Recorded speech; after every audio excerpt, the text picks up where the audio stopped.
Hello everyone, నేనైతే ఊరు వెళ్ళే ముందు కొన్ని హడావుడి పనులు అయితే చేసుకుంటాను. మేము రేపు మార్నింగ్ 6 o'clock అయితే ఊరైతే వెళ్తున్నాము. ఇప్పుడైతే కొన్ని పనులు అయితే చేసుకుంటున్నాను. అది ఫ్రిడ్జ్ క్లీనింగ్, కిచెన్ క్లీనింగ్ అన్నీ చేసుకుంటున్నా. ఫ్రిడ్జ్ అయితే క్లీన్ చేసుకుంటున్నా. క్లీన్ చేసుకున్న తర్వాత అయితే ఇప్పుడైతే ఇంకా కౌంటర్ టాప్, గ్యాస్ అంతా సబ్ వేసి క్లీన్ చేసుకుంటున్నా. ఇంకా వాటర్తో కడిగేసి క్లీన్ చేసుకున్న తర్వాత అయితే మిగతా పనులు అయితే చేసుకుంటాను. ఇంకా పనులతో కొన్ని ఉన్నాయి చేసుకునేవి, మళ్ళీ ఊరు వచ్చిన తర్వాత చేసుకుంటా. ఇంక ఇప్పుడైతే కొన్ని సామాన్లు అయితే ఉన్నాయండి, ఇవైతే కడిగేసుకొని అన్నీ అయితే ఒక దగ్గర అయితే బుట్టిలోకి అయితే వేసి పెట్టుకున్నా. ఇంక ఇక్కడైతే వేసుకున్నాను. చూడండి ఎన్ని సామాన్లు కడిగి పెట్టాను. ఇంకా నెక్స్ట్ అయితే సింక్ అయితే క్లీన్ చేసుకుంటున్నా. సింక్ అంతా మొత్తం గోడ అంతా క్లీన్ అయితే చేసుకుంటున్నా. క్లీన్ చేసుకున్న తర్వాత అయితే ఇంకా బట్టలు అయితే సర్దుకుంటా. కిచెన్ అయితే ఎలా ఉందో చూడండి ఒకసారి.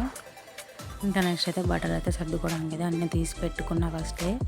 ఇప్పుడు అన్నీ బ్యాగ్లో అయితే ప్యాక్ చేస్తున్నా. ఇంకా మేమైతే బ్యాగ్లోకి అయితే బట్టలు అయితే సర్దుకుంటున్నా. మేము ఉండే 3-4 days అయినా కూడా నేనైతే బట్టలు అయితే చాలా ప్యాక్ చేసుకుంటాను. మా ఆయనకి మోయడానికే బరువు అయిపోతుంది బ్యాగ్. ఇంక ఇప్పుడైతే అన్ని బట్టలు అయితే సర్దుకొని బ్యాగ్ అయితే ఇంకా పక్కన అయితే పెట్టేసుకున్నాను.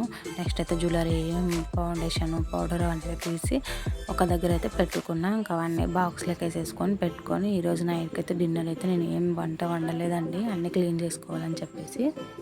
నేనైతే గాజులు ఎలా ఉన్నాయో చెప్పండి. మేమైతే ఈరోజు ఫ్రైడ్ రైస్ అయితే తెచ్చుకున్నాం, బయట నుంచి తిన్నాము. ఇంకా మా